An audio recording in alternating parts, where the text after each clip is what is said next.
Sa pagpupulong sa National Assembly House itong linggo, tinalakay ni Chairman Chen Tengman at Premier Li Qiang ang mga pangunahing tagumpay ng relasyon ng dalawang bansa, kabilang ang pagpapalalim ng kooperasyon ng kanilang mga lehislatura.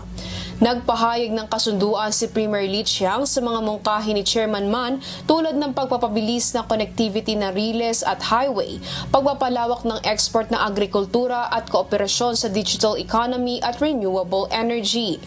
Ipinundo ni Premier Li ang kahalagahan ng patuloy na mataas na antas ng pakikipag-usap upang malutas ang mga isyong bilateral at regional at hinimok ang karagdagang pakikipagtulungan ng mga lehislatura ng China at Vietnam.